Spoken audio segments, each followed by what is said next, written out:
Video content has been made available for information and educational purpose only. Unidirectional trade strategy is a copyright content of IFMC. तो दोस्तों, हम जब intraday trading की बात करते हैं, इंट्राडे ट्रेडिंग एक वो सेक्शन है जहां पर 80% ट्रेडर्स जो हैं वो इसी सेगमेंट को लाइक करते हैं। ज़्यादातर ट्रेडर्स को मैंने देखा है कि वो शॉर्ट पोजिशनल या लॉन्ग पोजिशनल की जगह इंट्राडे ट्रेडिंग के अंदर ज़्यादा उनका रुझान होता है। रीज़न क्या है कि इंट्राडे ट्रेडिंग एक शॉर्ट टर्म की ट्रेडिंग है, एक ही दिन की ट्रेडिंग है। आप आज प्रॉफिट्स या आज नुकसान को बुक करते हो। आप अपने रिस्क को अगले दिन कैरी ओवर नहीं करते हो, जो एक बहुत बढ़िया बात है।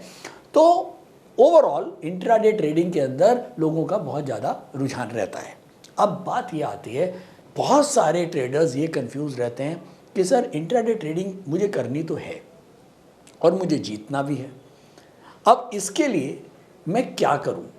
मैं निफ्टी में ट्रेडिंग करूं इंट्राडे, मैं बैंक निफ्टी में करूं, या मैं कुछ और करूं? अब यहाँ मैं बहुत बेसिक तरीके से समझाता हूँ।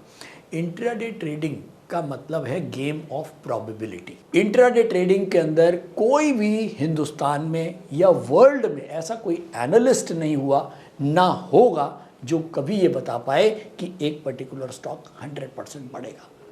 अगर बढ़ेगा तो कितना बढ़ेगा, या एक स्टॉक कितना गिरेगा, और अगर गिरेगा तो कितना गिरेगा। ये तो आप लिख के रख लीजिए।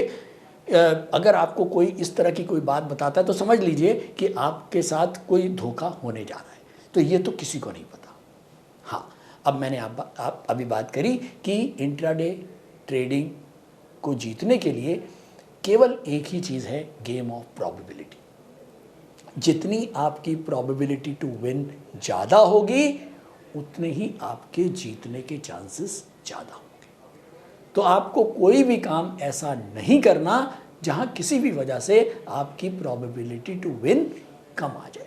तो अब बात आती है कि हम चलो निफ्टी की बात करते हैं, एक एक करके बात करता हूँ, शायद समझा पाऊंगा।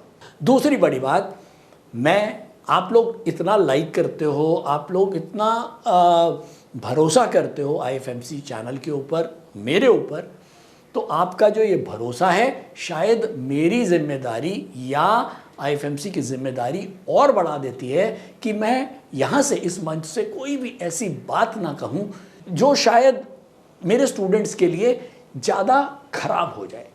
तो मैं जो भी कुछ बोलूँगा, ऐसा बोलूँगा कि आपको वो मिसगाइडेंस ना हो। तो मिसगाइड बिल्कुल नहीं करूँगा, सच्चाई के साथ बताने जा रहा हूँ। जब हम इंट्राडे ट्रेडिंग करते हैं, पहले तो आप मान के चलें, intraday trading is a game of probability. यहाँ पर अगर कोई कहता है कि ये सट्टेबाजी है, हाँ, कुछ हद तक सट्टेबाजी है, लेकिन सट्टेबाजी को हम स्ट्रैटेजी के साथ, हम तरीके के साथ जब करते हैं, तो फिर वो कहीं ना कहीं गेम ऑफ प्रोबेबिलिटी बन जाती है। एग्जाम्पल के लिए, महाभारत में शकुनी जब पांडवों के साथ खेल रहा था, तो वो क्यों जीता अल्टीमेटली, और पांडव क्यों हार गए? क्योंकि उसके पास इतनी प्रैक्टिस थी, उसके पास इतनी स्ट्रैटेजी थी कि उसको पता था कि मैं 10 बार पासा फेंकूंगा तो 7 या 8 बार मेरे हिसाब से पासा आएगा। और पांडवों को ये नहीं पता था, पांडव केवल जुआ खेल रहे थे। तो अब बात आती है, वापस स्टॉक मार्केट पे आते हैं, हमारी प्रोबेबिलिटी टू विन किस में बढ़ सकती है? ये तो मान के चलें कि जो स्टॉक ट्रेडिंग है वो रैंडम है। कोई स्टॉक किसी समय भी बढ़ सकता है, कोई स्टॉक कभी भी गिर सकता है, और इस रैंडम मूवमेंट का जो एक मजा है, यही स्टॉक मार्केट है कि किसी को नहीं पता कि ये स्टॉक अभी बढ़ रहा है, अभी गिर जाएगा, अभी बढ़ रहा है तो कितना बढ़ेगा, ये नहीं पता। तो इसको हम बोलते हैं random. Stock market is random. जब ये रैंडम हो गया तो अब हम इसमें से कमाएंगे कैसे? बात सेम वही, प्रोबेबिलिटी। अब चलो मैं निफ्टी को लेके चलता हूं। निफ्टी मूव कर रहा है, ये एक रैंडम मूव है, लेकिन हाँ, हम कुछ हद तक ये मानते हैं कि मार्केट के रैंडम होते हुए भी हम कुछ टाइम के लिए इसको फोरकास्ट कर सकते हैं। उस रैंडम मूवमेंट को हम कुछ टाइम के लिए फोरकास्ट कर सकते हैं। और हो सकता है ऐसे फोरकास्टिंग करने से शायद मैं 10 बार ट्रेड करूं तो 7 या 8 बार मेरी मूवमेंट के हिसाब से या मेरी दिशा में ही वो ट्रेड चल जाए। अब वापस जाता हूँ निफ्टी एक सिंगल ट्रेड है, एक सिंगल स्टॉक है जो रैंडमली काम कर रहा है, ऊपर जा रहा है नीचे जा रहा है।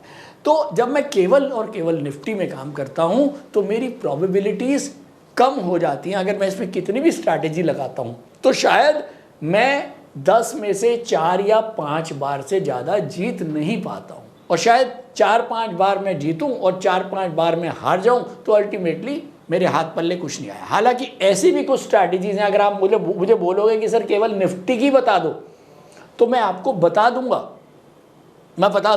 लेकिन उसमें प्रोबेबिलिटी टू विन कंपैरेटिवली कम होगी। अब आप ये भी क्वेश्चन आ ही गया आज कि निफ्टी की कोई स्ट्रैटेजी जो अब निफ्टी के हिसाब से बेस्ट हो। कोई बात नहीं, शेयर कर दूंगा अगले कुछ वीडियोस में। सेम बैंक निफ्टी, क्या बैंक निफ्टी के अंदर कोई स्ट्रैटेजी बन सकती है? बन सकती है, लेकिन प्रोबेबिलिटी टू विन इसमें भी वही निफ्टी वाली ही रहेगी, 5-6-7-60% हो जाएगी। लेकिन अगर मुझे 70% और 80% की विनिंग प्रोबेबिलिटी को अचीव करना है तो फिर बात आती है कि मुझे क्या करना चाहिए। फिर मुझे करना चाहिए स्टॉक्स।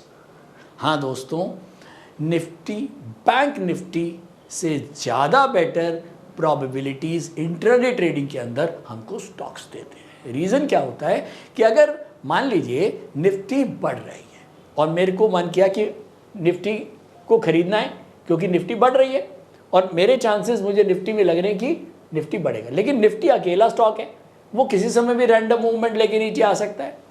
अब इसी में ही अगर निफ्टी बढ़ रहा है और मैंने एक बुल बास्केट बनाई, बास्केट मीन्स मैंने स्टॉक भी एक नहीं लिया, मैंने 4 स्टॉक्स का एक बुल बास्केट बना ली, और ये 4 स्टॉक्स भी वो हैं जो यूडीटीएस के हिसाब से बुलिश है। यानी कि यूडीटीएस ये कह रहा है कि निफ्टी के अंदर भी बाइंग है, निफ्टी के अंदर डिमांड है। हमने इसको सिंक किया स्टॉक्स के साथ और हमने स्टॉक्स के अंदर 4 स्टॉक्स वो उठाए जिसके अंदर मंथली, वीकली, डेली और जो 6 पैरामीटर्स हैं इंट्राडे के यूडीटीएस के, वो सब क्या बोल रहे हैं? कह रहे हैं बाय। तो 4 स्टॉक्स हमने वो उठा लिए। अब क्या हुआ, अगर मैं निफ्टी में ट्रेड करता तो केवल मैं निफ्टी को खरीदता और निफ्टी ऊपर जाती या नीचे जाती मुझे नहीं पता, लेकिन अब ये मैंने क्या किया, यहाँ पर 4 स्टॉक्स खरीदे। अब अगर निफ्टी बढ़ा तो ये तो बढ़ ही रहे हैं क्योंकि ये इनके अंदर अपनी भी बहुत ज़्यादा डिमांड है, तो ये हमारे चांसेस। अब इसमें क्या हुआ, अगर एक स्टॉक गिर भी गया तब भी 3 स्टॉक मेरा पूरी बास्केट का प्रॉफिट दे जाएंगे। लेकिन कभी कभी क्या होता है कि निफ्टी थोड़ा सा बढ़ा और उसके बाद आधे घंटे के बाद निफ्टी ने यू टर्न ले लिया। लेकिन अगर निफ्टी यू टर्न ले भी लेता है ना, तो ऐसे में भी इन स्टॉक्स को जो पहले से इनके अंदर डिमांड बनी हुई है, इनको यू टर्न लेने में देर लगती है। और जब तक आप अपना काम करके निकल चुके होते हो, आप अपनी टारगेट्स अचीव कर चुके होते हो। तो शायद समझा पाया कि निफ्टी, बैंक निफ्टी और स्टॉक्स, अगर मैं तीनों को देखता हूं तो इंट्राडे ट्रेडिंग के अंदर अगर मुझे जीतना है तो हमको स्टॉक्स में जाना चाहिए, और सिंगल स्टॉक में बिल्कुल नहीं, पूरी बास्केट बना के ट्रेड करना है। दोबारा से इसको समराइज करता हूँ। निफ्टी का trend according to UDTS upward, basket बनाई बुल बास्केट, आप बैठे रहे, आपने टारगेट्स लगाए, नीचे स्टॉप लॉस आपको पता है।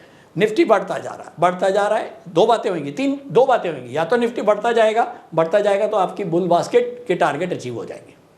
दूसरा क्या हुआ, निफ्टी थोड़ा सा बढ़ा और उसके बाद वापस नीचे। निफ्टी अगर नीचे आ भी गया और आपने देखा कि निफ्टी वापस नीचे आ गया, तो आप चाहें तो जो भी आपको प्रॉफिट मिल रहे हैं, कम मिल रहे हैं, ज़्यादा मिल रहे हैं, आप अपनी पूरी बास्केट को क्विट कर सकते हैं।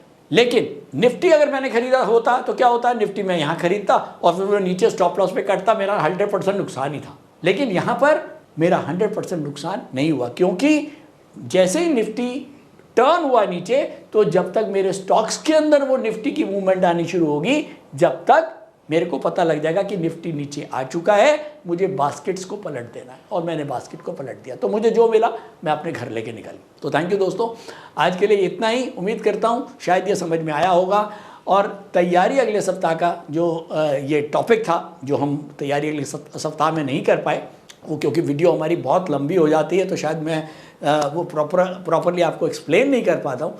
हाँ, अब एक चीज़ और, नेक्स्ट वीडियो के अंदर अब इसके अंदर भी बहुत सारे क्वेश्चंस आने शुरू हो गए। सर अभी आपने बताया कि निफ्टी की एक स्ट्रैटेजी बता दीजिए, प्रोबेबिलिटी थोड़ी सी कम होगी तो चल जाएगी, लेकिन बताऊंगा, ज़रूर बताऊंगा। निफ्टी और बैंक निफ्टी दोनों के ऊपर एक एक स्ट्रैटेजी अगले वीडियो में। Thank you so much.